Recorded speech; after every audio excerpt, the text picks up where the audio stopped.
Morning, glory, America. Bonjour, hi, Canada. I'm Hugh Hewitt, back inside the Beltway. Good Wednesday morning to you, live inside the Beltway. Yesterday was one of those great cross-country days. And I mean great cross-country days. You say, how is that possible? Well, I got to the airport early, fetching Mrs. Hewitt, since she'd come out at a different time, was on a different flight back. And so we were in separate airports, using separate airplanes to get to the same place at the same time. So that meant one major change in my travel, is that I was alone in the airport for 2 hours before the flight, because I'm a 2-hour guy, and I'm alone on the airplane, and I have basically a stretch of 8 hours to just read, absorb, and think. Talk to no one. That's the great advantage of masks on planes. Everyone sort of shut up.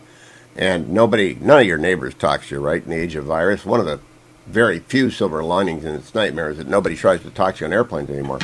And I finished David Drucker's In Trump's Shadow.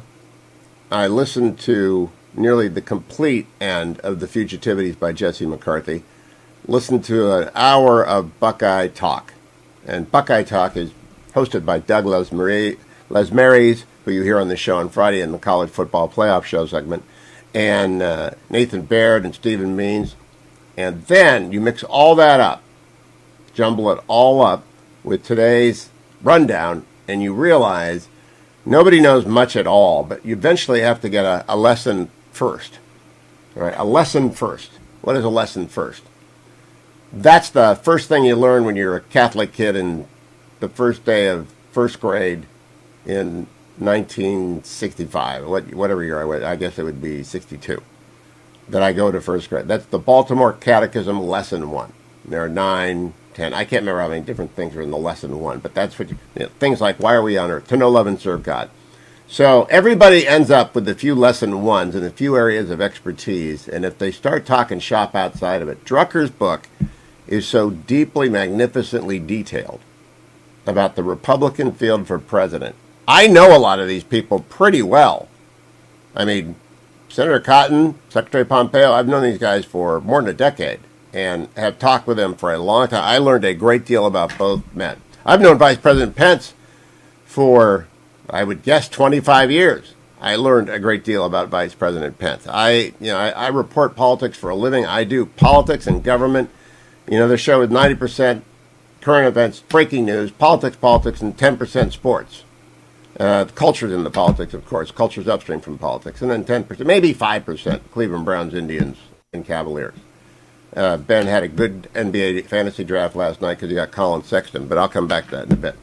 And outside of your areas of expertise, you really need to study more and listen more, not talk more or assume more. But that is actually the opposite direction we are heading in as we become more siloed with tunnels and freeways between us. All right, there are some tunnels you don't know about. People are talking to each other, my Democratic tunnels. And there are some freeways where you move from Ohio State land to GOP land to China Hawk land. Here's lesson 1, lesson first. We are in a Cold War with China, and it is deadly serious, and we're not treating it that way. It's as though we did not engage in the Cold War with the Soviet Union from the very beginning. And in that Cold War, we're in a position of strength. So I'm going to replay in segment 3 today my interview in the first. I'm going to replay in the first hour today the interview I did in the last hour yesterday with Senator Tom Cotton, because of the lead story in the Washington Post, in my view. Right? It should be the lead story in the Washington Post. It is the lead story in the world, and it is the lead story every day in the world. China's test of hypersonic vehicle is part of a program to rapidly expand strategic and nuclear systems. And this made the front page of the Post. It's at 5:45 p.m. Ellen Nakashima. And everything Ellen tells you is correct, but she's just slow. But I'm glad that the media is waking up to what in the last year of the Trump administration, a series of 5 speeches that began with Vice President Pence and included FBI Director Wray and then Attorney General Barr, and then National Security Advisor Robert C. O'Brien, and then finally Secretary of State Mike Pompeo, when he was still Secretary of State at the Nixon Library. They laid it all out.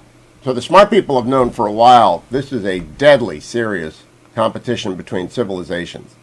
And there are going to be 2 winners. China seeks the Finlandization of the world. Russia insisted on the Finlandization of Finland when it was the Soviet Union and Finland was Finland. They had to be basically at the beck and call of Russia. Free, sort of, kind of. And that's what the CCP, the Chinese Communist Party, wants for the world. And the world is waking up to that. So the rundown today, I'm going to do right now, but understand that lesson one is that we are in a new Cold War with China. And we have to begin to teach people this and emphasize this and talk about the specifics. Because the only way we won the last Cold War, the first Cold War, remember there was a first World War I, then a second World War? Now we had a first Cold War, now we're in the second Cold War. And I think historians will note this probably when General Secretary Xi ascended to his permanent general secretaryship of the Chinese Communist Party. I think that's when it will date to. Because he had a plan. That guy had a plan. That guy is brilliant, by the way. He is really smart. That makes him very dangerous. And we have to start acting like that. And broadcasts have to be informed by that. And the news really should pivot off of that. And what David Drucker discovered is that the essential, whether or not President Trump runs, whoever will be the nominee, they must be a combative, constitutionalist conservative and committed to confronting the left in all of its forms. A committed, constitutional, combative conservative. And probably the most important thing is combative constitutional.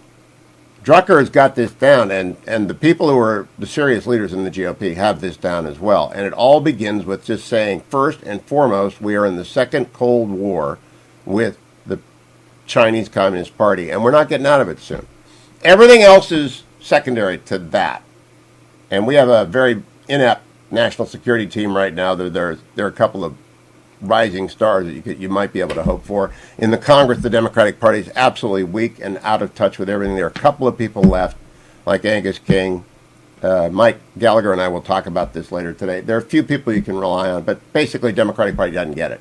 Even if they weren't hopelessly out of touch with the 74 million people that voted for Trump and a lot of the 80 million people that voted for Biden, even if they weren't hopelessly cut off from common sense, even if they were not in the thrall of the squad and the incoherent, it's not really a dogma. There's an incoherent tick-tock quality to their politics, so it makes it really impossible to describe. It doesn't matter. Lesson one, we are in the second Cold War with China. It's deadly serious. And that's what fugitivity's added to this conversation. Buckeye Talk just made it very obvious to me. There's so many silos about which we don't know anything. If you listen to Buckeye Talk yesterday, it's just Stephen, and it's Stephen Means isn't there. It's Doug Maries and Nathan Barrett. And they spent an hour and 41 minutes talking about the Ohio State Buckeyes 6 games this year. An hour and 41 minutes, and I was riveted. Riveted. They're very smart, very funny, very self-deprecating, self-aware professionals doing their job. And the idea that I know anything about Ohio State other than I hope they win is just stupid. It's like them trying to tell Dwayne how to produce a radio show. They would have no more idea how to do what Dwayne is doing right now. That's not a podcast. They're very good at podcasts. But you understand how closely related those things are? Journalists doing podcasts, journalists doing a news show. Dwayne and I in the latter category, because this is a news show. And the degree and depth of knowledge in both of those silos is profoundly, it goes way deep. But you can't have both. There just isn't enough hours in the day. Now, here's the rundown. Just to make sense of these headlines, what do you have to know? Bennett meets UAE Bahrain envoys, is invited to Abu Dhabi for state visit. America's political and business elites no longer agree on China. Democrats scaling back budget bill, press for compromise by week's end. Biden tells Democrats that package up to $1.9 trillion should be new target of talks. Republicans set to block voting bill again, raising stakes on filibuster. Nebraska congressman indicted on campaign finance. Question: Squid Game boosts Netflix third quarter subscriber ghost. Facebook is planning to rebrand the company with a new name. Ron DeSantis has won the COVID wars comparatively to other governors in the blue states. GE Union Pacific mandate COVID-19 vaccine. The booster jab rollout in Great Britain is falling behind, and there's a fifth wave. In tackling China's real estate bubble, Xi Jinping faces resistance to property tax plan. All right, that's the rundown. How does anyone cope with this? I'll tell you on the next segment. Then do listen. to Senator Cotton's interview from yesterday. You've got to hear it. Stay tuned. Welcome back, America. I'm Hugh Hewitt, joined by Congressman Mike Gallagher of Wisconsin. Good morning, Congressman. How are you? Good to be with you, Hugh. Sorry about those Browns. Last place in the AFC North. That's got to hurt. That has got to hurt. Congressman Meanwhile, Gallagher, Packers 5-1. The number is 10. What does the number 10 signify? I don't know where this is going. That's the number of playoff losses by Brett Favre for the Packers. He also lost one as a Viking, but Brett Favre lost 10 playoff games. Baker Mayfield has only lost one, and already people are comparing him with two dislocated shoulders, popped back in and playing to the new Brett Favre. I'm not worried about the Browns at all, Congressman. We got Brett Favre's soul is living in Cleveland. Brett Favre's soul will always reside in Green Bay, Wisconsin, despite a brief detour to the Vikings, which we've forgotten about. That's what I'm saying. When he went to the Vikings, he loosed his spirit animal upon the world, and it ended up with Mayfield. I'm telling you, it's Brett Favre. So, Congressman, I'm very happy this morning for a very weird reason. Tom Friedman writes a column warning about China in the New York Times. A lead story in the Financial Times says America's political class is divided from its business class over China. And Ellen Nicholson, I say it wrong, in the Washington Post front page, we're in a Cold War with China, basically. Do you think the other side has woken up to the fact that we're in the second Cold War? Well, I think the Chinese Communist Party is making it very hard to ignore that fact. And what's interesting, I wrote a Wall Street Journal op-ed arguing that we were in a new Cold War with China last year. And I pointed out in part that the pushback is always from the Chinese Communist Party. They say we have a Cold War mentality. And I think they get so exercised about this because they don't want us to realize that we are in and act as if we are in an existential competition. They'd rather us default back to the cooperative framework that allows them to advance their military program, that allows them to advance their Belt and Road agenda, that allows them to practice economic coercion and global united front work. Meanwhile, we pursue naively grand bargains with the Chinese on things like climate change or stability on the Korean Peninsula or non-proliferation, all of which they have been bad actors on. And so, yes, we are in a new Cold War. That does not mean it's identical to the old Cold War. As we've talked about, what makes this in many ways more complex than the old Cold War with the Soviet Union is that our economies are so thoroughly intertwined. And that's why one of the biggest steps we need to take is to selectively decouple our economy from China's. And this, I think, is where there's still a divide within the parties right now. I think the Democrats are unwilling to do some very important things because of their donors on Wall Street and because of their natural constituencies with university endowments and state worker pension funds. We need to be prohibiting university endowments and state and local pension funds from investing in China in general and China tech in particular. And we need those on Wall Street who are lecturing us about global ESG investing to recognize the hypocrisy and the fact that China stinks on the E, the S, and the G. And if the G stands for anything, it should stand for genocide. But Larry Fink and BlackRock and others on Wall Street have yet to grasp that basic fact. I don't know that Silicon Valley gets it either, from everything that I've read. But, Congressman, in the aftermath of the public knowledge of the hypersonic launch on a Long March missile, meaning that we are a step behind. Now, your friend and colleague, Senator Cotton, did not seem as alarmed as many other people I'm talking about. Maybe you also are less alarmed because maybe we're not as far behind and there isn't the missile gap that I think exists there. We're about to spend another $2 trillion minimum, maybe 1.9 at the low end. Can you get any of your Democratic colleagues to spend any of this on strategic defense, whether it's Columbia class, whether it's opening shipyards in Maine? Angus King, put up your hand. Whatever you guys did in the solarium, you ought to be able to get that all funded in this bill. Where is Angus King?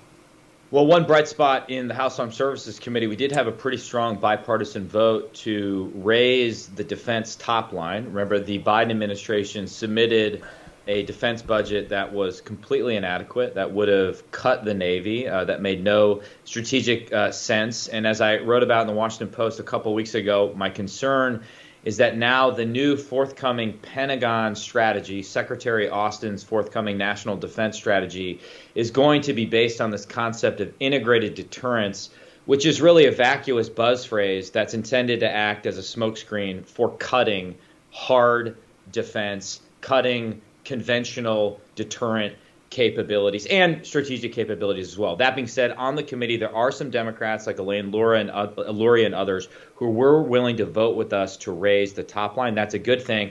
I would say when it comes to hypersonics, I guess I didn't hear what Senator Cotton said, but I'm very alarmed. I do think this is a Sputnik moment. The fact that they have had hypersonic weapons for the DF-21 and DF-26 for years, while we're still years away from initial operating capability when the Army gets its weapons, should alarm all of us. And for your listeners, Hugh, I know you know this, but what makes these weapons so dangerous is not just that they can fly fast, it's that they can maneuver while flying very fast, which completely undermines our early warning systems, our homeland defense. We're not just talking about their ability to threaten Taiwan, we're talking about their ability to threaten ports in America, major American cities. So we should be alarmed. This should be a wake-up call, but instead we seem asleep at the wheel, and the Biden administration is simply not attacking this with the urgency that we need. I should say, Senator Cotton is alarmed. He is not surprised. That's how he presented it to me. Yep. But he's on the Intel Committee. So I want to ask you, Congressman, do you think, what percentage of people in Wisconsin think it's even possible that they might wake up some morning to learn that 100 hypersonic missiles had hit every carrier that was deployed, all the boomers that were above water and port facility, and that the Chinese were not expecting a war?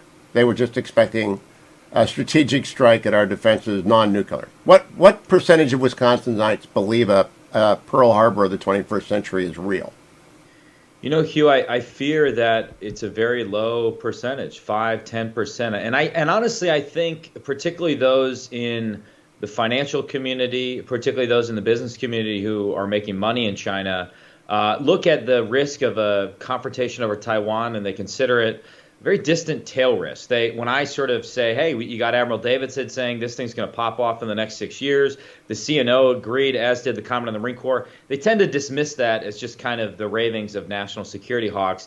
I think that's misguided. I think particularly after Xi Jinping pockets the massive propaganda victory of hosting the Olympics in Beijing in a few months, I think things could get very, very testy over Taiwan. And I think we need to do a better job of making the case to Wisconsinites as to why this matters. I was actually in the Capitol. Do you believe, yesterday. Congressman, I want to interrupt you for a second.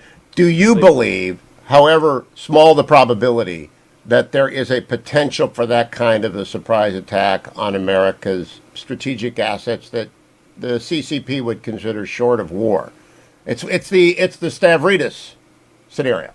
It's what 2034 is all about. The limited strike that just sort of cripples America's will. Maybe a carrier, maybe more carriers, maybe all carriers. Do you think Xi thinks that way? I think the most likely strategy they're pursuing, as Bridge Colby, I think, lays out very well in his book that was just released, Strategy of Denial, is a fait accompli strategy. So essentially they move very rapidly. Sun Tzu, right. Exactly, to establish facts on the ground before we can do anything, or pursue very creative measures like over a period of a couple months, flying in, people on civilian airlines into Taiwan, kind of a quasi Little Green Man scenario. But in either scenario, I think they will be able to very rapidly move, overwhelm our early warning systems, and overwhelm Taiwan's indigenous defense systems, and that could get very risky. I'm not talking Taiwan. I'm talking Pearl Harbor. And for my youth, we all grew up thinking that was possible. I don't remember the Cuban Missile Crisis, but that's second grade. People thought that was always a possibility, however remote, and that you had to prepare for that little probability. I think the difference between Cold War I and Cold War II, that Americans don't think about preemptive strikes anymore. They just don't even believe it's possible. And I think, there's this quote from the Korean War where General MacArthur is talking to the Senate, and he says, it's wrong to believe that war can be applied in a piecemeal way, that you can make half war, not whole war.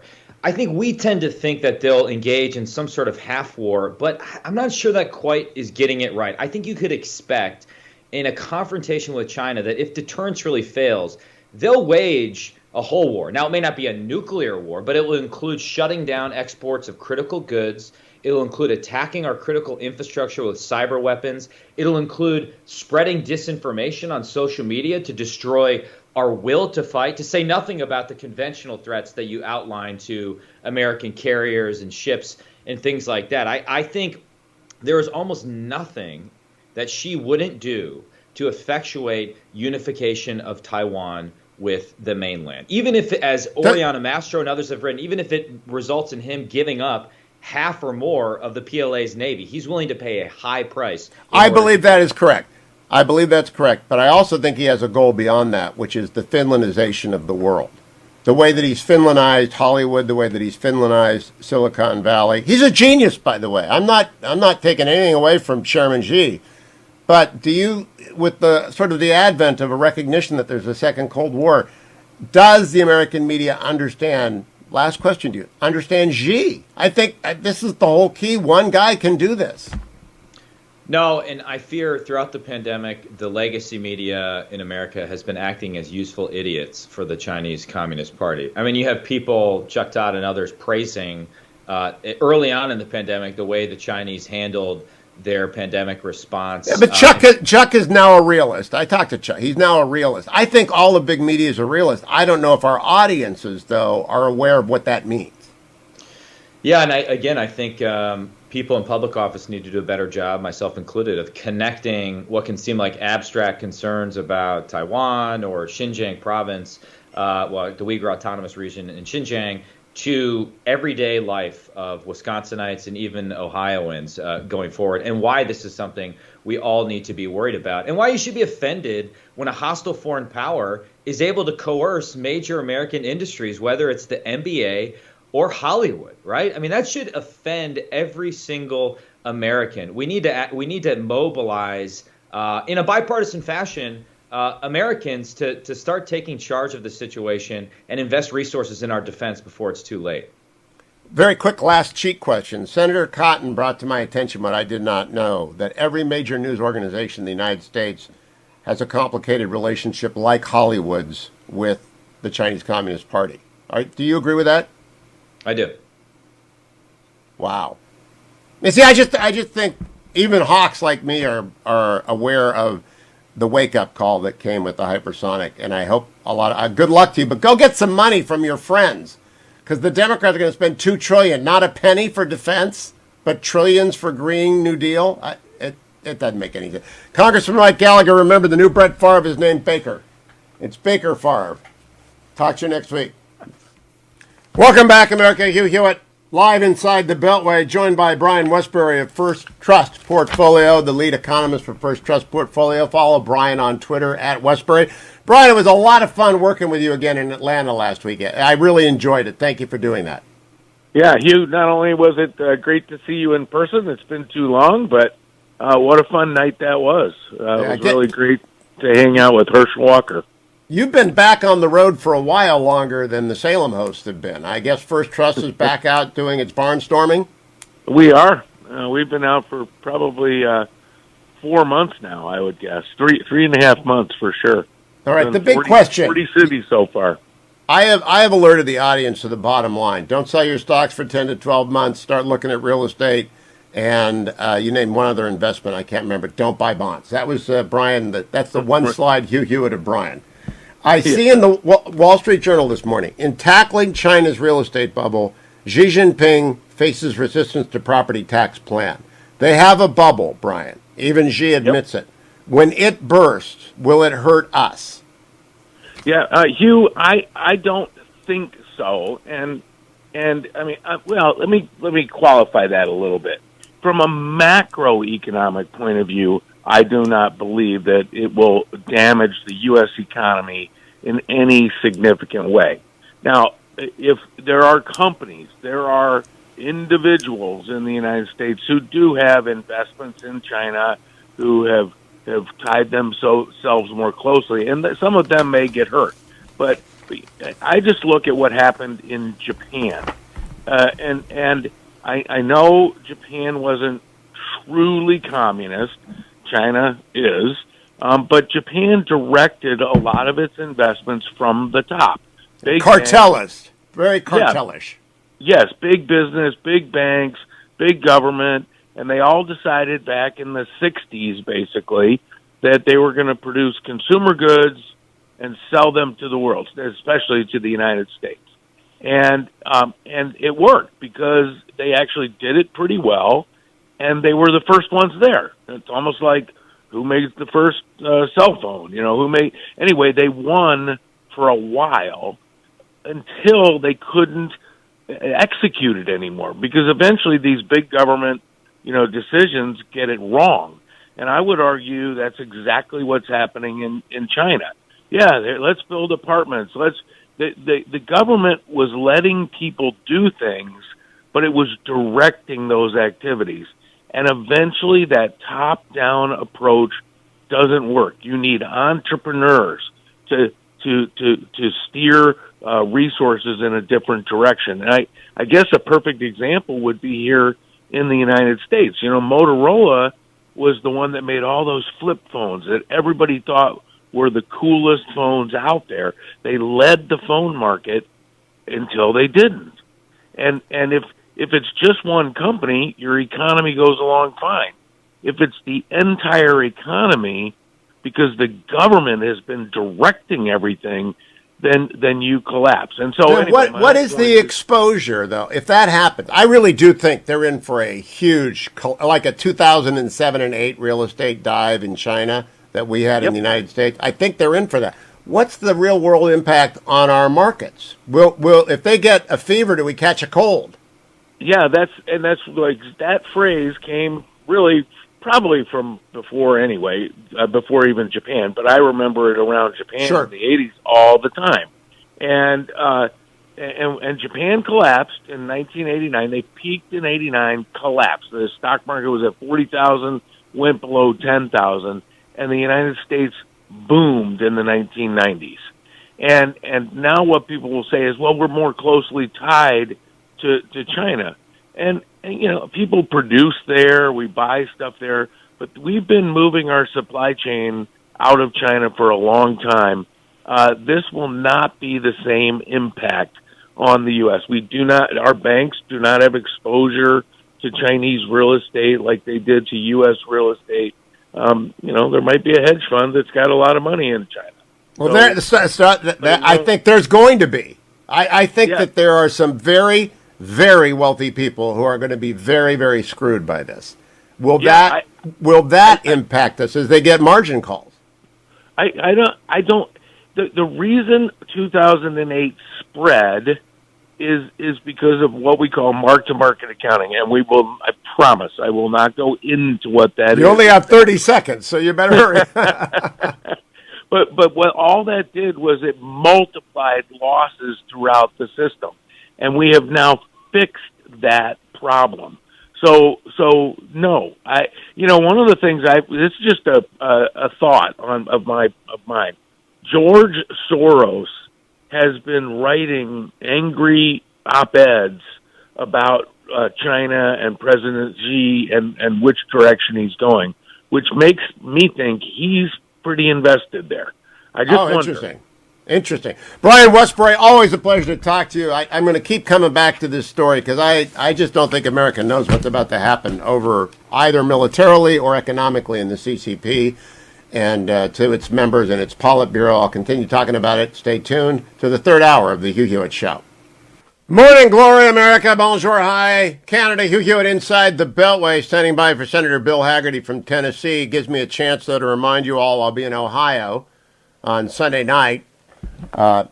FM 98.9, The Answer, will be hosting the debate of 6 senatorial would-be Republican nominees. I'll be moderating that debate. There are 6 very serious candidates in Ohio. Should be a lot of fun. They all want to join. The numbers, along with Bill Hagerty, my guest, Senator Hagerty from Tennessee. Good to talk to you, Senator. Good morning. As always, Hugh, it's great to be with you. Thanks. I'm interested, Senator. You're featured heavily in the book by David Drucker, In Trump's Shadow, your 2020 campaign, and Senator Cotton's great efforts to help you out in that campaign. And everyone will go read it. I'll talk to David tomorrow. But for these candidates that I'm going to talk to, these 6 Ohio Republicans, what's the best advice as a candidate who just went through basically Trump's GOP, the Trump era's GOP nominating process? What's the most important thing for them to focus on if they want to win the nomination? I think we have to realize that this is an endurance test of an incredible proportion. They have to be ready to fight, and they have to be ready to win. They need to speak clearly to their voters, and they need to stay on the road every minute of every day.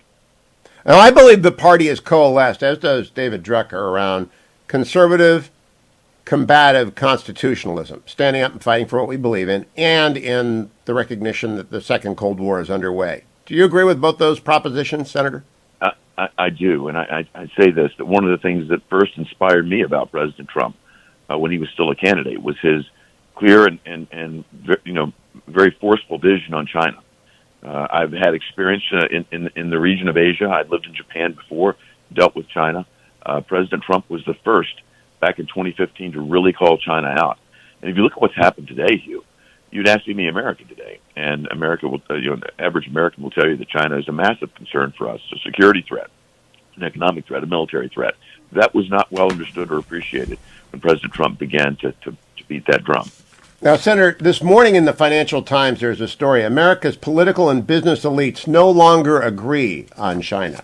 There's also a story on Xi's property bubble that he's got a real problem. And there's also a story on the front page of the Washington Post by Ellen Nakashima that the Cold War is out in the open now. They're building strategic assets all over the place. I asked Senator Cotton yesterday, I'll ask you, any chance of getting one Democrat to put some money for defense into this $2 trillion they're about to spend? Won't Angus King or Jack Reed do anything about our strategic capacity vis-a-vis China, especially after the hypersonic launch?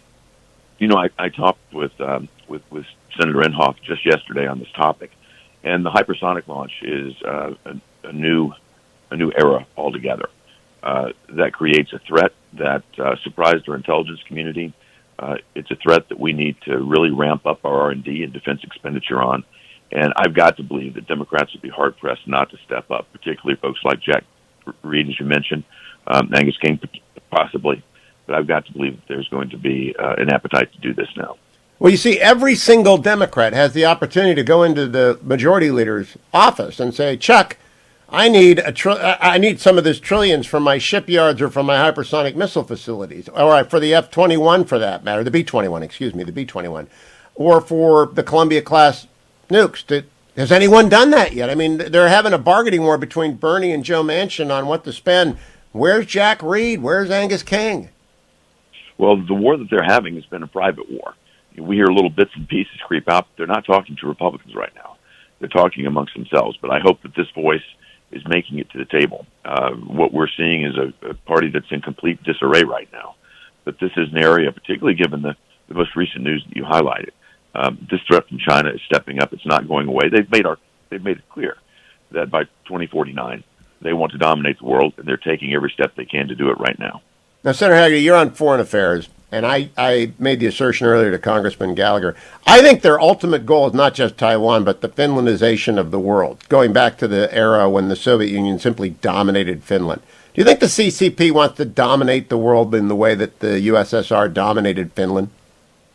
Well, they've taken a different tack at it because they've used their economic might as a means to reach all across the planet already.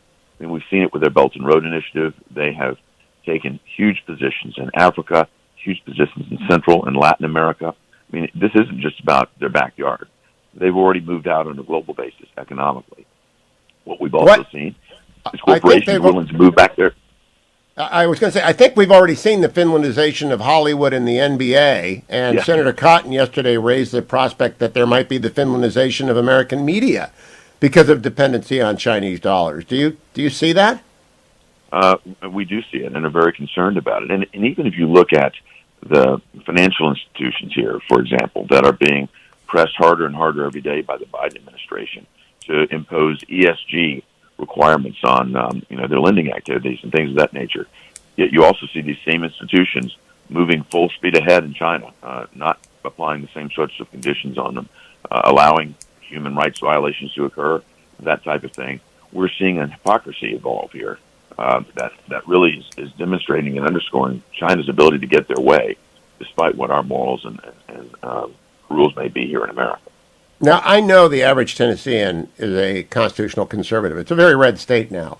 Are they national security conservatives in the way that the Committee for the Present Danger emerged before Reagan? Do we have that sort of movement going on in the Republican Party? I'll tell you what was palpable to me when I went home as Afghanistan fell, veterans from every corner of the state, and we have a large number of veterans. You know, the 101st Airborne is Yes. situated there in Tennessee. Many have retired there. We have the National Gold Medal Museum situated in Chattanooga, Tennessee. I was there with gold medal winners and recipients. It was palpable, the embarrassment that Tennesseans felt over the collapse of Afghanistan, the fact that we'd been in there for 20 years, that they had sons, daughters, husbands. They'd been served there themselves. They fought. They lost blood and treasure there. For what? For Biden to give it all up for a press release? I mean, there was a palpable anger there, and there's an embarrassment that is of epic proportion. We've never seen something like this, a failure of this nature. And even though Tennessee is an interior state, we have a pride in America. We understand that a strong America is a successful America, and I felt it very, very strongly that Tennesseans are very much in support of a strong national defense. So in the 1960 presidential campaign, the Nixon-Kennedy debates, a lot of it was about Taiwan and the missile gap. I'm sure you remember the history. You're too young to have heard it, but the history was Kennedy alleged a missile gap. The Democrats ran as the party of strength against a weakness that had occurred under Eisenhower and Nixon. Is there a missile gap right now? And does any Democrat that you know care about it enough to do something right now? Well, we've got to do something about it right now. And I think it's incumbent on us. Tom Cotton is a strong voice on this, as you mentioned. And it's incumbent on us to make that point clearer and clearer every day. Again, I was speaking with Senator Inhofe, who is our ranking member on the Armed Services Committee. He gets this very clearly, and we're going to continue to push hard, very hard on this. And I think that we'll see Democrats come around to the realization that we really do have a gap. We've got to step up and fix it. We've got to make investments in R&D. We've got to make investments in the latest technology. We've got to streamline the whole procurement process, which is sclerotic and a real challenge for us to make the type of technology investment, successful investment that we need to make in the pace that we need to make it. Well, I agree with all that. It just seems to me that if the Democrats are serious, they will not spend another $2 trillion like they did earlier this year and not spend some of it, a significant amount of it, on enduring national defense investments. And yet I don't believe there's a dollar. Is there even a dollar in this bill that you know of for defense? Again, the Republican side hasn't shown us, but I've gone over what the House side has put in, and the answer is no. In fact, what they're talking about on a after inflation basis is essentially a disinvestment in our defense. There's a small increase, but inflation is at such a high rate right now that on a net basis after inflation, it translates into an actual decrease in defense spending. Well, good luck to you in persuading you and Senator Inhofe persuading your colleagues, Senator Reid. I mean, he's the chairman, right? He could get something. Yes. He could get something if he wanted it. That's right. That's right. And I think that conversation is underway and will continue to tighten, particularly in light of the news that you just mentioned with China's testing of the hypersonic technology. I hope it resonates. Certainly, it seems like big media has noticed it today. Senator Bill Hagerty from Tennessee, always a pleasure to talk to you. Thank you, Senator. Likewise. From Tennessee, Alliance Defending Freedom has been doing a lot of good because they've got great lawyers across the country, including the volunteer state. Will you volunteer to help the Alliance Defending Freedom? Their banner is over at HughHewitt.com. It has to load. Please make a contribution. I need a few $1,000 contributors, people who can afford to do it. Keep the first freedom intact so that the country can talk about issues like this and not become Finlandized. We need the Alliance Defending Freedom to protect speech on campuses, churches, and communities. They do so at the banner at HughHewitt.com. Please go and be generous right now. Come right back. I'll update you on the markets next. It's morning in D.C. Stay tuned. Welcome back, America. It's Hugh Hewitt inside the Beltway Live. Our big Jim is Geraghty the Indispensable. He has been for pretty much the 2 decades I've been on the air. Good morning, Jim. How are you? Good morning, Hugh. I want to, since I saw you at John Androzik's concert, I've been thinking about asking you this question. I know you're a dad. I'm vaccinated. The fetching Miss Hewitt is vaccinated. We both had boosters. My 3 kids are vaccinated. My 3 grandchildren will be vaccinated. They're all in single digits as soon as they are eligible. I'm curious, and everyone will get boosters all the time. I just think that's the smart choice for healthy families with no underlying condition. Do the Geraghty's approach this the same way? Yes. And I'm not going to confirm or deny anything. I'm just going to observe that I know of many parents in Authenticity Woods, which is the nickname for my Fairfax County neighborhood, who had 11-year-olds or 11 and a half, or who were knocking on the door of 12, and who did not want to wait until, I guess now the word is sometime next month is a possibility. For a lot of the past year, we were hearing midwinter, so maybe December, maybe January. So they just went in and said, yes, my kid is 12. They weren't really checking, birth certificates or anything like that, and they got their kids vaccinated at age 11. But I cannot confirm or deny any particular parents who said that. All right, so let me tell you what I think is going on here, is that Ron Klain just tweeted out, it's coming, and that's great. That's good news, and responsible parents will run down and do it. And I want to make this argument and see if you agree with it, because you know this community better than I do. I'm 65 years old. You're in the middle of it. The downside of getting COVID isn't COVID for all but a handful of kids. It's a bad cold. It's a cough. For all but 500 children in the United States, that's the case. But the downside is missing school. And when you're quarantined or you get COVID, you've got to stay away for months, given how it runs through a family. It's absolutely, we can't afford any more of this, Jim Geraghty. Yeah, there's been a lot of pushback. I'm hearing less of it now than when the school year first began. To give a molecule of credit to the school districts here in Northern Virginia, but also like in the whole broader D.C. area. First of all, they were very slow to reopen last year. I guess both my sons went back. One went back in early March last year. One went back to late March. First, it was 2 days a week, and then about a month, maybe 5-6 weeks later, they went to 4 days a week. And this year, thankfully, they started a little bit early in August and was back 5 days a week. And generally, it's been smooth. On Fridays, we get our update. There have been 2 cases found in your school or 3 cases or something like that. It's been pretty manageable. But what some folks, particularly I guess I was hearing over in Maryland, is if anybody came to class with any degree of sniffles, a lot of schools were just like, you know what, everybody go home. Everybody in the class, go home. We're doing remote learning. We're doing distance learning. Even before the COVID test came back positive. And so you basically had reopened schools in theory, but functionally they were continuing to be closed. And obviously this is driving parents crazy. And if you're wondering, hey, why are workers not returning to the workforce, or why are women still slow returning to the workforce and things like that, I can't help but get the feeling that not knowing if your kid's school is going to be open. Oh, this is a good point. Boy, this is a good point. I mean, you may, the other thing was the question of, okay, let's say you haven't tested positive, but somebody in your kid's class was. Everybody's wearing masks, but everybody knows kids start fiddling with their masks or something like that. They're not 100% perfect. What's a reasonable amount of time to have kids stay home? And at first, I think a lot of the school districts were thinking like 2 weeks, and I think a lot of folks have said, come on. That's really... By the way, Jim, that is in fact still operative policy at other places in Virginia, and it's causing chaos. But I had not considered how people who had disengaged from the economy in order to take care of their kids might be unwilling to re-engage until they know their kids can actually go to school. I really hadn't thought about that. That's a very, very smart point as to why we have so many unfilled jobs. It is one of the things that was really fast. I'm sure every parent who's called into your program over the last 2 years has observed. In mid-March, suddenly you can't get a babysitter. You have to quarantine. Even if your work was open, even if you were an essential worker, boy, you hope you have a spouse who can stay home and take care and watch your kids. And this whole, the idea of our entire economy was just based on this idea that right around the time when I finish this phone call with you, Hugh, I'm going to walk down with my younger son to the school bus.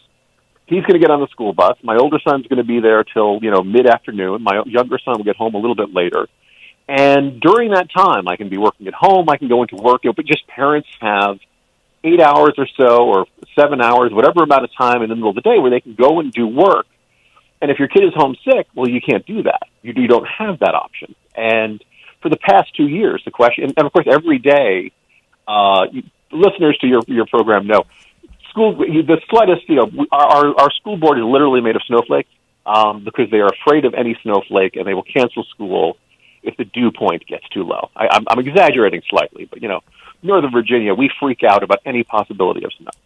Now, National Review has always been very laid back and very easygoing about the needs of parenting and stuff like that. But a lot of parents, like, there's a flurries, and all of a sudden school's canceled, and all of a sudden you got to say to work, hey, I can't come in today because I can't get a sitter and I can't get anybody to watch my child. There's been this giant fundamental disconnect between the decision-making of schools and when they feel like being open and when they feel like something has happened in which they can't be open, this is so and the on expectations point. of work. When I was a lad, the two magic words were lake effect. When lake effect snow was coming, day off, lake effect, and, Northeastern Ohio shuts down. In Washington, D.C., there are like 30 different words for lake effect. But I'm not living this. I'm not living, COVID quarantine is now the new lake effect. I'm not living. If it's a blizzard, everyone's like, okay, well, the whole area shuts down.